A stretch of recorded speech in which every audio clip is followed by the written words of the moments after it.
तो गाइज आज हम बात करेंगे EMW यानी कि इलेक्ट्रोमैग्नेटिक वेव। दोस्तों यानी को इलेक्ट्रोमैग्नेटिक वेव इसका मतलब है दोस्तों वैद्युत चुंबकीय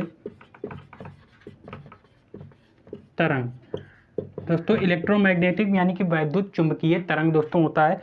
तो वैद्युत चुंबकीय तरंग दोस्तों आप जानते होंगे कितना इंपॉर्टेंट चैप्टर है और इसके एक या दो क्वेश्चन आपके डिफेंस के एग्जाम में जरूर ही पूछे जाते हैं। वैसे SSC MTS या फिर SSC GD या फिर किसी भी एग्जाम में जो आपका जो है ये 10+2 का एग्जाम होता है, यहाँ पर वैद्युत चुंबकीय तरंग की क्वेश्चन जरूर पूछे जाते हैं। दोस्तों आपका मैं यहाँ पर JEE मेंस या IIT वगैरह की बात नहीं करूँगा। आपके जो ये बेसिक एग्जाम है air force, navy, MR, navy AA, SSR, इन एग्जाम्स की मैं बात करूंगा दोस्तों। तो यहाँ पर सबसे पहले बात करेंगे वैद्युत चुंबकीय तरंग आखिर कहते किसे हैं दोस्तों। तो जो है आपको डिफिनीशन आनी बहुत ही जरूरी है, आखिर ये वैद्युत चुंबकीय तरंग होता क्या है। तो सबसे पहले बात करेंगे वैद्युत चुंबकीय तरंग है क्या। तो आप जानते होंगे गाइज कि जब कोई आपका जो चार्ज पार्टिकल है यानी कि कोई एक चार्ज पार्टिकल है, जब वो एसिलरेट होता है यानी कि त्वरित होता है दोस्तों, क्या होता है दोस्तों, त्वरित होता है, तो वो क्या क्या उत्पन्न करता है दोस्तों, वो उत्पन्न करता है वैद्युत क्षेत्र। वैद्युत क्षेत्र उत्पन्न करता है दोस्तों यानी कि इलेक्ट्रिक फील्ड, और उत्पन्न करता है दोस्तों चुंबकीय क्षेत्र। क्या उत्पन्न करता है, चुंबकीय क्षेत्र। तो ये आपका इलेक्ट्रिक फील्ड और मैग्नेटिक फील्ड उत्पन्न करता है दोस्तों। साथ ही साथ दोस्तों ये साथ ही साथ आपके जो है एक ऊर्जा को इमिट करता है यानी कि एक एनर्जी को जो है उत्सर्जित करता है दोस्तों। तो यही जो आपकी एनर्जी साथ ही साथ जो उत्सर्जित होती है दोस्तों, इसको कहते हैं इलेक्ट्रोमैग्नेटिक वेव यानी कि वैद्युत चुंबकीय तरंग। दोस्तों आपको समझ में आ गया होगा कि वैद्युत चुंबकीय तरंग होती क्या है दोस्तों। एक बार फिर सुन लीजिए, जब आपका एसिलरेटेड कोई चार्ज है यानी कि कोई त्वरित पार्टिकल है जो त्वरित हो रहा है दोस्तों, तो वो अपने साथ जो है वैद्युत क्षेत्र और चुंबकीय क्षेत्र उत्पन्न करता है। क्या उत्पन्न करता है, वैद्युत क्षेत्र और चुंबकीय क्षेत्र। साथ ही साथ दोस्तों वो उत्पन्न करता है आपके साथ एक ऊर्जा को भी इमिट करता है। तो यही जो ऊर्जा आपकी इमिट होती है ये आपकी कहलाती है वैद्युत चुंबकीय तरंग। तो दोस्तों आपको पता हो गया वैद्युत चुंबकीय तरंग आखिर कहते किसे हैं। तो गाइज आपको ये भी पता होना चाहिए कि जो इलेक्ट्रिक फील्ड और जो मैग्नेटिक फील्ड है ये दोनों आपस में परस्पर यहाँ पर जो है लंबवत होते हैं दोस्तों। तो ये आपका हो गया इलेक्ट्रिक फील्ड और ये हो गया आपका मैग्नेटिक फील्ड, ये दोनों परस्पर आपस में होते हैं लंबवत। तो ये आपका प्रॉपर्टी बहुत ही मेन प्रॉपर्टी है, ये आपके डायरेक्ट ही एग्जाम में ऐसा क्वेश्चन पूछ दिया जाता है। तो इसको आपको जरूर पता होना चाहिए कि ये दोनों आपस में जो है लंबवत होते हैं यानी कि परपेंडिकुलर होते हैं दोस्तों। तो गाइज आपको इसकी जो है वेलोसिटी यानी कि चाल के बारे में भी पता होना चाहिए, यानी कि आपकी स्पीड के बारे में भी पता होना चाहिए। तो जो वैद्युत चुंबकीय तरंग है इसकी स्पीड जो दोस्तों होती है वो होती है प्रकाश की चाल c के बराबर। इसको कहते हैं दोस्तों c बराबर 1/, इसको एक फार्मूले में भी लिखते हैं μ0 एप्सिलॉन नॉट, जहाँ पर आपका μ0 है आपका जो है वैद्युत चुंबकीयशीलता, यह है निर्वात में वैद्युत चुंबकीयशीलता और यह निर्वात में वैद्युतशीलता। ये आपका निर्वात में वैद्युतशीलता है, वैद्युत चुंबकीयशीलता, ये है निर्वात में वैद्युतशीलता। तो ये भी आपको पता होना चाहिए, ये फार्मूला होता है। तो c बराबर होता है 1/√μ0 एप्सिलॉन नॉट। ये होती है आपकी इलेक्ट्रोमैग्नेटिक वेव यानी कि प्रकाश वैद्युत चुंबकीय तरंग की चाल होती है दोस्तों। तो ये कितनी होती है, c बराबर होता है 3 × 10⁸ मीटर प्रति सेकेंड।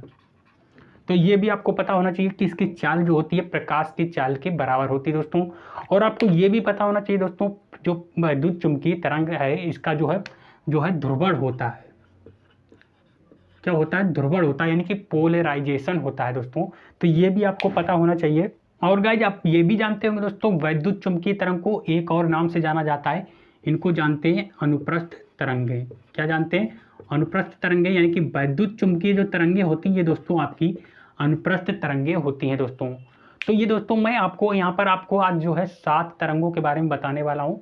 7 जो है आपकी वेव्स हैं वैद्युत चुंबकीय तरंगे, यहीं से आपके क्वेश्चन पूछे जाते हैं डिफेंस के एग्जाम में।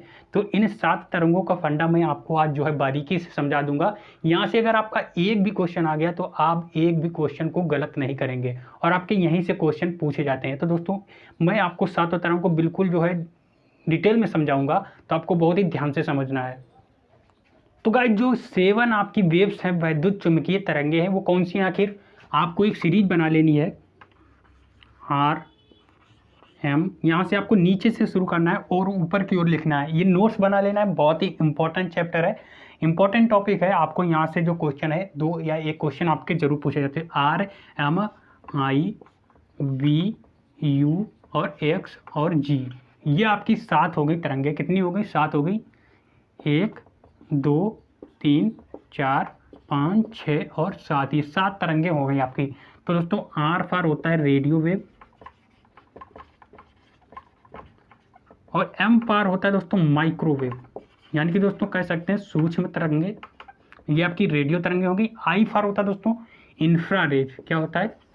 इंफ्रारेज, इंफ्रावेव। ये कि अवरक्त तरंगे, इंफ्रा होता है अवरक्त तरंगे। और V फॉर होता है दोस्तों विजिबल। क्या होता है? विजिबल। विजिबल मतलब दृश्य तरंगे। और U फॉर होता है दोस्तों अल्ट्रा वायलेट। क्या होता है? Ultra violet, ultra violet wave हो गई है। और ये X फॉर होता है दोस्तों, X फॉर आपने सुना ही होगा, एक्स रेज।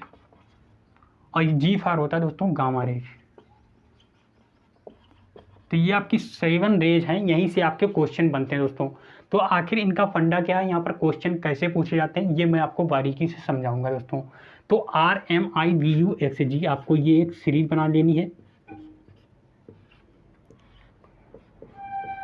और इसको याद भी कर लेना। RMIVU बिल्कुल बिल्कुल बिल्कुल इतना ही याद करना है आपको।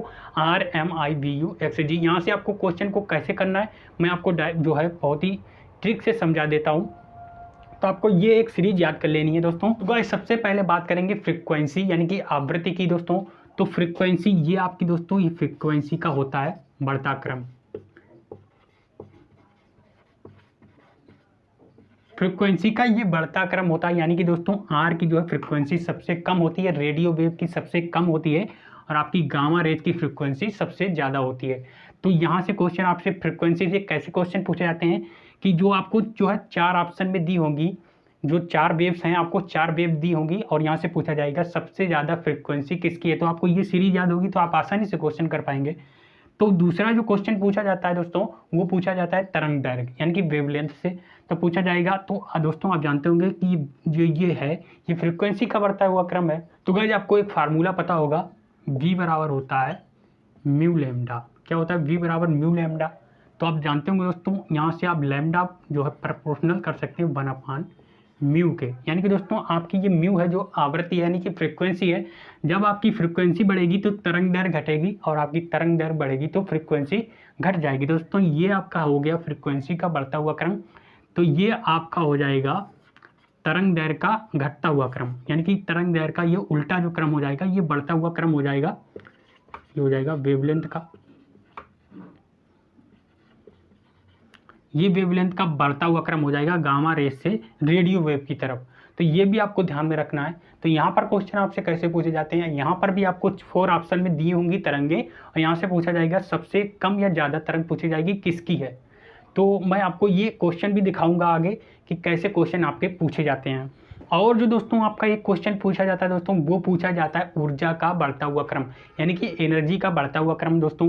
तो आपको एक फार्मूला पता होगा E बराबर एच म्यू, ये आपको फार्मूला पता होगा। यहाँ पर एच आपका प्लैंक कांस्टेंट है, म्यू आपका फ्रीक्वेंसी है। दोस्तों जब आपकी फ्रीक्वेंसी बढ़ेगी तो आपकी एनर्जी बढ़ेगी। तो ये जो है ये आपका हो जाएगा ये एनर्जी का बढ़ता हुआ क्रम हो जाएगा, ये एनर्जी का बढ़ता हुआ क्रम हो जाएगा। तो सिर्फ आपको कुछ नहीं, ये इतनी सीरीज याद कर लेनी है, बाकी सारे क्वेश्चन आप जो है 2 सेकंड में हल कर पाएंगे दोस्तों। सिर्फ आपको ये सीरीज याद होनी चाहिए और आपको सिर्फ एक चीज़ याद कर लेना है। क्या याद कर लेना? फ्रीक्वेंसी याद कर लेना या फिर वेवलेंथ जो है पता होना चाहिए। फ्रीक्वेंसी आपको याद रखना कि RMIVU ये फ्रीक्वेंसी का जो है बढ़ता हुआ क्रम है। तो फिर ये आपका जो है इस फार्मूले से लैम्डा जो है प्रोपोर्शनल है 1/म्यू के, तो ये आपका जो है वेवलेंथ का घटता हुआ क्रम हो जाएगा। और ये आपका E बराबर एच म्यू से एनर्जी का बढ़ता हुआ क्रम हो जाएगा। अब दोस्तों आगे बात करेंगे आखिर यहाँ से क्वेश्चन कैसे पूछे जाते हैं। तो आपको मैं क्वेश्चन भी दिखा देता हूँ। तो गाइस जो सबसे पहला क्वेश्चन आपसे यहाँ से पूछा जाएगा वो पूछा जाएगा निम्न में से कौन सी वैद्युत चुंबकीय तरंग नहीं है, यानी कि दोस्तों इनमें से इलेक्ट्रोमैग्नेटिक वेव कौन सी नहीं है, कौन सी नहीं है, ये क्वेश्चन भी आपको ध्यान से पढ़ना है। तो सबसे पहला ऑप्शन है गामा रेज, दूसरा ऑप्शन है एक्स किरण और जो तीसरा ऑप्शन है अवरक्त किरण और चौथा ऑप्शन है बीटा किरणें। तो यहाँ से दोस्तों मैंने आपको एक सीरीज याद कराई थी, RMIVUXG, R for radio, M for micro, और जो I फॉर है वो infrared, V for visible, U for ultraviolet, X for X rays और G फॉर गामा रेज। तो ये आपको पता हो गई। जो ये G है गामा रेज, ये भी आपकी है जो वैद्युत चुंबकीय तरंग है, ये गामा रेज भी है। एक्स किरण ये भी आपकी वैद्युत चुंबकीय तरंग है। अवरक्त किरण यानी कि इंफ्रारेज ये भी आपकी वैद्युत चुंबकीय तरंग है। लेकिन कहीं पर भी आपका जो है बीटा किरण का नाम नहीं लिया गया है। क्या नहीं लिया गया है? बीटा किरण का नाम नहीं लिया गया है। तो ये आपकी जो है वैद्युत चुंबकीय तरंग नहीं है। तो ये आपको जो है ऑप्शन लगा देना है, बीटा किरण ये आपकी वैद्युत चुंबकीय तरंग नहीं है। दोस्तों जो नेक्स्ट क्वेश्चन आपसे पूछा जाएगा वो किस प्रकार से पूछा जाएगा? तो गाइस जो नेक्स्ट क्वेश्चन आपका पूछा जाएगा वो पूछा जाएगा इस प्रकार, आवृत्ति का जो है बढ़ता क्रम है। यानी कि यहाँ पर आपको आवृत्ति का बढ़ता हुआ सही क्रम बताना है दोस्तों। तो पहला ऑप्शन दिया है आपका R is greater than M is greater than gamma. यानी कि यहाँ पर आपका दिया है कि R की आवृत्ति जो है M से अधिक है और M की आवृत्ति गामा से अधिक है। M फॉर है आपका माइक्रोवेव यानी कि सूक्ष्म तरंग, और R फॉर है आपका रेडियो वेव यानी कि रेडियो तरंग, और गामा रेज आप जानते होंगे।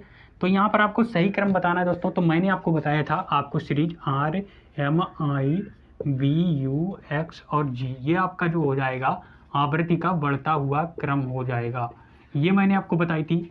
तो सबसे ज़्यादा आवृत्ति किसकी होती है? गामा रेज की। तो गामा रेज आपका ये दो ऑप्शन में दिख रहा है। तो गामा रेज आपका यहाँ पर भी है, यहाँ पर भी है। और फिर आपको देखना है जो सबसे ज़्यादा आवृत्ति यहाँ पर R, M और गामा की बात की गई। तो दूसरी जो सबसे ज़्यादा आवृत्ति होती है वो होती है M की। यानी कि R के बाद आ जाएगा आपका M, गामा के बाद आ जाएगा M, और फिर आ जाएगा आपका R। तो आपका थर्ड ऑप्शन हो जाएगा करेक्ट आंसर। तो गाइस आई होप कि आपको सारे क्वेश्चन भी समझ में आ गए होंगे और आपको ये कॉन्सेप्ट भी समझ में आ गया होगा वैद्युत चुंबकीय तरंग। तो आज से आप एक भी क्वेश्चन गलत नहीं करेंगे। आई होप कि आपको ये वीडियो पसंद आया होगा। तो वीडियो को लाइक जरूर कर लें, और आप हमारे चैनल पर पहली बार विजिट कर रहे हैं तो चैनल को सब्सक्राइब भी अवश्य कर लें। आपको ऐसे ही क्वेश्चन आपको आगे भी मिलते रहेंगे, और भी मैं आपको चैप्टर आगे बहुत ही अच्छे से क्लियर कराने वाला हूँ।